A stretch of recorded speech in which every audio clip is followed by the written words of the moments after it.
आज की आपकी छोटी छोटी बचत कल को आपके किसी बड़े सपने को पूरा कर सकती है।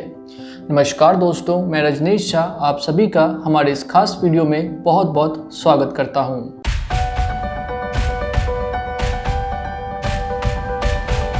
देखिए, इस कोरोना महामारी ने हम सभी को कुछ अच्छे से समझाया हो या ना समझाया हो, लेकिन एक शब्द का महत्व बहुत अच्छे से समझा दिया है और वो शब्द है बचत का, जिसे आप अंग्रेजी में सेविंग्स कहते हैं। इस कोरोना काल से पहले जिन जिन लोगों ने इस शब्द को अपने जीवन में जितना ज़्यादा महत्व दिया था, इस कोरोना काल में यानी कि आज की तारीख में उनकी आर्थिक स्थिति उतनी ही ज़्यादा संभली हुई है। और वहीं दूसरी तरफ जिन जिन लोगों ने इस शब्द को अपने जीवन में ज़्यादा महत्व नहीं दिया था, आज की तारीख में उनकी आर्थिक स्थिति उतनी ही ज़्यादा लड़खड़ाई हुई है। दरअसल इस बचत की ना एक खासियत है कि अपना असली कमाल उसी वक्त दिखाता है जब हम अपने जीवन के किसी बुरे दौर से गुजर रहे होते हैं। इसीलिए सभी को याद रखना चाहिए कि जितना ज़्यादा ज़रूरी पैसा कमाना है, उतना ही ज़्यादा ज़रूरी पैसा बचाना भी है। आप आज पैसे को बचा लीजिए, कल यही पैसा आपको बचा लेगा। अब आप में से कई सारे लोग ये कहेंगे कि हम जानते हैं कि पैसा बचाना बहुत ज़रूरी है, और ऐसा नहीं है कि हम बचाने की कोशिश नहीं करते, हम कोशिश करते हैं। लेकिन समस्या ये है कि देखने में ना सभी प्रकार के खर्चे ज़रूरी ही लगते हैं, लगता है कि ये भी ज़रूरी है और ये भी ज़रूरी है। तो ऐसे परिस्थिति में हमारे लिए पैसा बचाना बहुत ही मुश्किल काम हो जाता है। तो देखिए, मैं आपकी समस्या से भली भांति अवगत हूँ और इसी समस्या के समाधान के लिए आज की ये वीडियो बनाई गई है। आज की इस वीडियो में मैं आप सभी को 4 ऐसे खर्चों के बारे में बताऊंगा जो कि आपके साथ जीवन भर चिपके रहते हैं और जिन्हें अगर आप चाहें तो आसानी से कंट्रोल भी कर सकते हैं। और अगर आपने उनको कंट्रोल कर लिया तो आप अपनी इनकम का एक बहुत बड़ा हिस्सा बचाने में कामयाब हो जाएंगे। अब आप कहेंगे कि ऐसे कौन से खर्चे हैं जिन्हें हम आसानी से कंट्रोल कर सकते हैं। तो देखिए, बस यही जानने के लिए आपको ये वाली वीडियो अंत तक देखनी है। तो चलिए अब एक एक करके ज़रा उन सभी खर्चों के बारे में जान लेते हैं।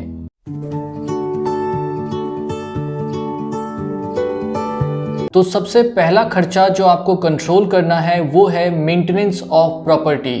तो देखिए, इस खर्चे को कंट्रोल करने से मेरा मतलब ये है कि अगर आप एक ऐसी प्रॉपर्टी में रहते हैं जिसको मेंटेन करने के लिए आपको हर महीने या फिर हर साल एक अच्छी खासी रकम चुकानी पड़ती है, तो मेरे हिसाब से आपको एक ऐसी प्रॉपर्टी में शिफ्ट होने की कोशिश करनी चाहिए जिसमें कि जो मेंटेनेंस का अमाउंट है वो या तो बहुत कम हो या फिर लगभग ना के बराबर हो। क्योंकि देखिए, ये वाला जो खर्चा है ना, ये आपके साथ जीवन भर चिपका रहेगा और अगर आपने इस खर्चे को कंट्रोल कर लिया तो आप अपनी इनकम का एक बहुत बड़ा हिस्सा बचाने में कामयाब हो जाएंगे। अब एक काम करते हैं कि इस पॉइंट को ना एक छोटे से एग्जाम्पल की मदद से भी समझ लेते हैं ताकि आप मेरी इस बात को थोड़ा और अच्छे से समझ पाएँ। तो देखिए, आजकल क्या होता है कि बहुत सारे जो लोग हैं ना, वो सोसाइटी फ्लैट्स में रहते हैं। अब चाहे उसमें वो रेंट पे रहते हों या उनका अपना घर हो, दोनों ही परिस्थितियों में उनको सोसाइटी मेंटेनेंस के नाम पे, फिर बिजली बिल के नाम पे, फिर और भी ऐसे कई सारे चार्जेस होते हैं, तो उनके नाम पे एक अच्छी खासी रकम चुकानी पड़ती है। फिर कई बार स्टेटस को मेंटेन करने के चक्कर में भी काफ़ी सारे पैसे खर्च हो जाते हैं। फिर इसके बाद ये भी देखा गया है कि जो सोसाइटीज़ की आसपास की दुकानें होती हैं, उनमें जो सामान है वो बाकी के जो इलाके हैं उनकी तुलना में थोड़े महंगे होते हैं। तो वहाँ पर जो कॉस्ट ऑफ लिविंग है आपका, वो भी अल्टीमेटली जो है वो थोड़ा ज़्यादा महंगा हो जाता है। तो यहाँ पर मेरा कहना ये है कि अगर आप किसी एक ऐसी प्रॉपर्टी में रहते हैं जहाँ पे सिर्फ रहने की वजह से ही आपका जो कॉस्ट ऑफ लिविंग है वो बढ़ गया, या फिर आप किसी एक ऐसी लोकेशन में रहते हैं जहाँ पे सिर्फ रहने की वजह से ही आपका कॉस्ट ऑफ लिविंग बढ़ गया है, तो मेरे हिसाब से आपको उस प्रॉपर्टी से या फिर उस लोकेशन से शिफ्ट हो जाना चाहिए और एक ऐसी जगह पे आपको शिफ्ट होना चाहिए जहाँ का जो मेंटेनेंस चार्ज हो या जो कॉस्ट ऑफ लिविंग हो वो आपके आज के करंट सिचुएशन के हिसाब से काफ़ी कम हो। अब यहाँ पे एक बात और कहना चाहूँगा कि देखिए, मैं ऐसा नहीं कह रहा कि पैसा बचाने के चक्कर में आप किसी घटिया सी प्रॉपर्टी में या फिर किसी घटिया सी लोकेशन में शिफ्ट हो जाएं। मैं बस यहाँ पे ये कह रहा हूँ कि आप अपने स्टेटस के अकॉर्डिंगली देखिए कि कौन सी प्रॉपर्टी या फिर कौन सा लोकेशन आपके लिए थोड़ा ठीक ठाक रहेगा। मतलब कि वो प्रॉपर्टी या वो लोकेशन बहुत ज़्यादा अच्छी भी ना हो तो बहुत ज़्यादा बेकार भी ना हो, वो आपके स्टेटस के हिसाब से मतलब एक एवरेज सी प्रॉपर्टी या एवरेज सी लोकेशन रहे। तो मैं उम्मीद करता हूँ कि इस एग्जाम्पल की मदद से जो बात मैं आपको समझाने की कोशिश कर रहा हूँ वो आप समझ रहे होंगे। तो ये था वो पहला खर्चा जिसे कंट्रोल करके आप अपने इनकम का एक बहुत बड़ा हिस्सा बचा सकते हैं। अब इसके बाद हम बात करेंगे खर्चा नंबर 2 के बारे में। तो जो दूसरा खर्चा आपको कंट्रोल करना है वो है कॉस्ट ऑफ एजुकेशन। देखिए, इस दुनिया के लगभग जितने भी माता पिता हैं वो सभी के सभी ये चाहते हैं कि उनके बच्चों को एक अच्छी क्वालिटी का एजुकेशन मिले और इसके लिए जितने भी पैसों की ज़रूरत होती है वो खर्च करने को भी तैयार रहते हैं। जिसकी जितनी हैसियत होती है वो उसके हिसाब से अपनी तरफ से पूरी कोशिश करते हैं कि उनके बच्चे को एक अच्छी शिक्षा मिल जाए। लेकिन यहाँ पे जो बात समझने वाली है वो ये कि ऐसा ज़रूरी नहीं है कि हमेशा एक अच्छी शिक्षा के लिए आपको ज़्यादा पैसे ही खर्च करने पड़े। आपको ये समझना होगा कि कहाँ पे ज़्यादा पैसे खर्च करने की ज़रूरत है और कहाँ पे कम पैसे में भी काम चलाया जा सकता है। जैसे कि मान लीजिए कि अगर आपका बच्चा एक ऐसे प्रोफेशनल कोर्स की तैयारी कर रहा है जिसके बाद उसकी नौकरी लग सकती है, तो फिर आपको ऐसे में कोई कॉम्प्रोमाइज़ नहीं करना चाहिए। यहाँ पे आप जितना चाहे उतना पैसा खर्च कर सकते हैं। लेकिन अगर मैं बात करूँ स्कूल लेवल के एजुकेशन की या फिर जो बेसिक अंडर ग्रेजुएट प्रोग्राम के जो कोर्सेज़ होते हैं जैसे कि BA BCom या BSc, जिनकी आज की तारीख में कोई खास वैल्यू नहीं रह गई है, तो अगर इस तरह की पढ़ाई लिखाई की अगर मैं बात करूं तो यहाँ पे अगर आप चाहें तो थोड़े बहुत पैसे अपने बचा सकते हैं। यहाँ पे कॉस्ट कटिंग की जा सकती है। देखिए, ये बात तो आप भी भली भांति जानते होंगे कि किसी भी व्यक्ति की जो नौकरी लगती है या फिर उसे जो करियर में तरक्की मिलती है वो कभी भी इस बेसिस पे तो नहीं मिलती कि उसने अपनी स्कूलिंग कहाँ से करी है या फिर उसने BA BCom या BSc जैसे जो बेसिक कोर्सेज़ होते हैं ये इसने कहाँ से किए, ये आप भी जानते हैं। किसी भी व्यक्ति की तरक्की या उसको जो जॉब मिलती है वो बेसिकली उसके जो प्रोफेशनल जो उसकी क्वालिफ़िकेशंस होती हैं उसके आधार पर मिलती है। तो यहाँ पर मेरा बस ये कहना है कि आप अगर चाहें तो स्कूल लेवल की जो एजुकेशन है या फिर जो ये BA BCom BSc जैसी जो कोर्सेज़ होते हैं ना बेसिक वाले, तो यहाँ पर थोड़े बहुत पैसे बचा सकते हैं। और हाँ, कॉम्प्रोमाइज़ करने से मेरा मतलब ये बिल्कुल भी नहीं है कि आप अपने बच्चे का एडमिशन एक ऐसे स्कूल में करवा दें जहाँ पे पढ़ने लिखने के लिए जिन बेसिक फैसिलिटीज़ की ज़रूरत होती है वही उपलब्ध ना हो। यहाँ पर मैं ये कहना चाहता हूँ बेसिकली कि क्या होता है कई बार कि कई सारे ऐसे आजकल की तारीख में प्राइवेट स्कूल्स हैं जो कि 3-4 एक्स्ट्रा फैसिलिटीज़ प्रोवाइड कर देते हैं और उसके नाम पे जो पेरेंट्स हैं उनसे एक मोटी फीस की रकम वसूलते हैं। देखिए, अगर आपके बच्चे को फुल्ली एयर कंडीशन वाला स्कूल या बस ना मिले या फिर उसे एक बड़ा सा प्लेग्राउंड ना मिले या फिर बड़ा सा स्विमिंग पूल ना मिले, तो इन सब सुविधाओं के बगैर भी आपका बच्चा पढ़ सकता है। किसी की पढ़ाई लिखाई का इन सब चीज़ों से कोई लेना देना नहीं है। तो इसलिए मेरा यहाँ पर ये कहना है कि आप अपने बच्चे का एडमिशन एक ऐसे स्कूल में करवाइए जहाँ पर जो बेसिक सुविधाएं हैं खाली पढ़ने लिखने के लिए बस वो उपलब्ध हो, ताकि आपकी जो फीस वगैरह जो आप पे करेंगे उसमें थोड़ा बहुत आपका पैसा सेव हो जाए। और ऐसा नहीं है कि वो पैसा सेव करके आपने सीधा अपनी जेब में रख लिया। आप उन पैसों को इस्तेमाल कर सकते हैं अपने बच्चे को अच्छे ट्यूशन्स वगैरह देने में, या फिर उन पैसों को इन्वेस्ट कर सकते हैं धीरे धीरे करके। और जब आपका बच्चा अपने एज के उस लेवल पे पहुँचे जहाँ से उसकी करियर की शुरुआत होती है, जहाँ पे उसे किसी बड़े प्रोफेशनल कोर्स की तैयारी करनी हो, तो आप उस टाइम पे उस पैसे का इस्तेमाल करिए। अगर आप इस तरीके से काम करेंगे तो आपका जो बच्चा है उसका फ्यूचर भी ब्राइट रहेगा, उसे करियर में भी एक अच्छी खासी ग्रोथ मिलेगी।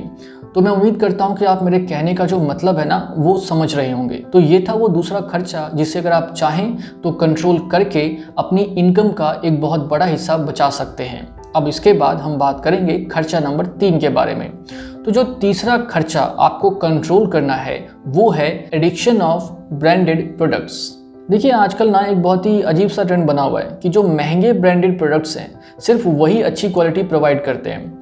जैसे कि अगर जूता खरीदना है तो नाइकी या प्यूमा का ही खरीदना है, अगर फ़ोन खरीदना है तो एप्पल का ही खरीदना है, अगर कपड़े खरीदने हैं तो ज़ारा से ही खरीदने हैं। तो ये जो इस तरह की मेंटलिटी है ना ये आजकल काफ़ी आम हो चुकी है। लेकिन मेरा यहाँ पर ये मानना है कि ऐसा ज़रूरी नहीं है कि जो महंगे ब्रांडेड प्रोडक्ट्स हैं सिर्फ वही अच्छी क्वालिटी देते हैं। मैक्सिमम केसेस में, अधिकतर मामलों में जो सस्ते ब्रांड्स हैं वो भी आपको एक बहुत ही अच्छी क्वालिटी प्रोवाइड करते हैं। कुछ एक आध मामले ऐसे होते हैं जहां पर जो महंगे ब्रांडेड प्रोडक्ट्स हैं सिर्फ वही आपको अच्छी क्वालिटी देंगे, लेकिन अधिकतर मामलों में जो सस्ते ब्रांड्स हैं उनसे भी काम चलाया जा सकता है। अब इस पॉइंट को ना मैं आप सभी को दो ऐसे रियल लाइफ एग्जाम्पल की मदद से समझाने की कोशिश करूंगा जो मैंने खुद एक्सपीरियंस कर रखे हैं। तो देखिए, पिछले साल जब पहली बार लॉकडाउन लगा था, ठीक है, तो मैंने सोचा कि ना अब थोड़ी बहुत सेविंग्स जो है वो हमें बढ़ा देनी चाहिए, क्योंकि पता नहीं अब टाइम कैसा आएगा, तो उसके हिसाब से पैसे थोड़े रहने चाहिए। तो मुझे उस टाइम पे एक जूता खरीदना था। तो मैंने सोचा कि हमेशा तो मैं थोड़े महंगे ब्रांड्स वाले जूते ही खरीदता था जो कि 2-2.5 हज़ार से ज़्यादा के होते थे। तो इस बार मैंने कहा कि ना इस बार मुझे इतने महंगे जूते नहीं खरीदने। तो मैंने क्या किया, मैं फ़्लिपकार्ट पे गया और उसके बाद मैंने 500 रुपये का प्राइस फ़िल्टर लगा दिया। मैंने कहा कि भाई 500 से ज़्यादा का तो मुझे ख़रीदना ही नहीं है इस बार। तो उसके बाद कई सारे जूते देखे और एक लोकल सा ब्रांड था, उसके रिव्यूज़ काफ़ी अच्छे थे। तो मैंने कहा कि चलो ठीक है, इसको एक बार ट्राई कर लेते हैं। वो जूता पड़ा था कुछ 450 के आसपास का, और उस जूते को पहनते पहनते अभी 1 साल हो चुके हैं और उस जूते में एक छोटा सा कहीं स्क्रैच तक भी नहीं लगाया, जबकि जितना नॉर्मली यूज़ किया जाता है उतना ही उस जूते को भी नॉर्मली यूज़ किया गया है। तो यहाँ पर मेरा ये कहना है कि जो जूते मैं 2-2.5 हज़ार के यूज़ कर रहा था वो भी अच्छे थे, उनमें भी कोई दिक्कत नहीं थी, लेकिन ये जो 450 वाला जूता था ये भी बहुत बढ़िया है, इसमें भी कोई दिक्कत नहीं है, सिर्फ ब्रांड का ही अंतर है। तो इस तरीके से अगर चाहें तो आप भी पैसे बचा सकते हैं सस्ते ब्रांड्स को चुन के। फिर एक छोटा सा एग्जांपल मैं आपको और बताता हूँ यहाँ पे। एक बार क्या हुआ कि मैं गुड़गांव का एक बहुत ही फेमस मॉल है, तो मैं वहाँ पर गया। वहाँ पे ज़ारा का आउटलेट था, तो उसमें ना सेल लगी हुई थी। तो लोग जो थे ना बिल्कुल वो जानवरों की तरह कपड़े लूट रहे थे वहाँ पे। तो मैंने ऐसे 1-2 कपड़े ट्राई करके देखा कि भाई देखूँ कैसे कपड़े हैं। तो ज़ारा के हिसाब से वो कपड़े सस्ते थे, लेकिन वैसे जो कपड़ों की क्वालिटी थी और जो लुक था उसके हिसाब से वो कपड़े बहुत महंगे थे। तो मतलब यहाँ पर मैंने नोटिस किया कि इस ज़ारा जो कपड़े बहुत ही सस्ते में बेच रहा है और जो लोग इतने पागल हुए जा रहे हैं उनको ख़रीदने के लिए, अगर वो शायद उसके बदले किसी और शॉप से चले जाते, किसी और लोकल ब्रांड का कपड़ा परचेज़ कर लेते, लोकल क्या मतलब जो सस्ते ब्रांड्स हैं उनका कपड़ा परचेज़ कर लेते, तो शायद उनको उतनी ही कीमत में उससे अच्छी क्वालिटी का कपड़ा मिल जाता। लेकिन दिमाग में जो एक कीड़ा घूमता रहता है कि यार ये वाले ब्रांड का ही पहनना है, ये वाले ब्रांड का ही पहनना है, तो इस चक्कर में हम कई बार अपने जो मेहनत की जो कमाई होती है वो बिना मतलब में लुटा देते हैं। तो बस मेरा यहाँ पर यही कहना है कि अगर आप पैसे बचाना चाहते हैं तो आपको अपनी जो ये वाली आदत है ना इसको बदलना होगा। तो ये थी जानकारी उस तीसरे खर्चे के बारे में जिसे अगर आप चाहें तो कंट्रोल कर सकते हैं, और अगर आपने इसे कंट्रोल कर लिया तो आप अपने इनकम का एक बहुत बड़ा हिस्सा बचाने में कामयाब हो जाएंगे। अब इसके बाद हम बात करेंगे अपने चौथे और आखिरी खर्चे के बारे में। तो जो चौथा खर्चा आपको कंट्रोल करना है वो है अननेसेसरी लोन। तो देखिए, जैसा कि आप सब जानते ही हैं कि आजकल के टाइम में जो लोन लेना है वो कितना ज़्यादा आसान हो चुका है। कई सारी एप्लीकेशंस मार्केट में मौजूद हैं जिनके ज़रिए आपका फटाफट KYC होता है और झट से आपके अकाउंट में लोन के पैसे आ जाते हैं। फिर उसके बाद क्रेडिट कार्ड तो आजकल एक बहुत ही आम सी चीज़ हो गई है जो कि अधिकतर आबादी के पास मौजूद है। तो मेरा यहाँ पर ये कहना है कि लोन लेना तो बहुत आसान हो गया, जो कि एक अच्छी बात है, एक फैसिलिटी जो है इम्प्रूव हुई है। लेकिन आपको यहाँ पर ये समझना होगा कि हर छोटी मोटी चीज़ों के लिए कृपया करके लोन ना ले। क्या होता है ना कई बार कि लोगों का मन करता है कि यार ये सामान ले लेते हैं, ये सामान ले लेते हैं, और उसके बेसिस के उसके लिए भी वो लोन ले लेते हैं। अब यहाँ पे जो आपको बात समझनी है कि अगर आप पर्सनल लोन लेते हैं, कोई सा भी पर्सनल लोन लेते हैं, तो आपका जो इंटरेस्ट रेट रहता है ना वो 15% से ऊपर का ही होता है इन जनरल। तो अपनी छोटी मोटी ख्वाहिशों को पूरा करने के लिए 15-16% का ब्याज भरना मेरे हिसाब से तो कोई समझदारी भरा फैसला नहीं है। पिछले लॉकडाउन में एक न्यूज़ पढ़ रहा था, उसमें एक लड़के को सिर्फ बाइक चाहिए थी, मतलब उसे कोई ज़रूरत नहीं थी, सिर्फ उसका मन था, और उसके लिए उसने एक कोई एप्लीकेशन थी तो वहाँ से उसने लोन ले लिया।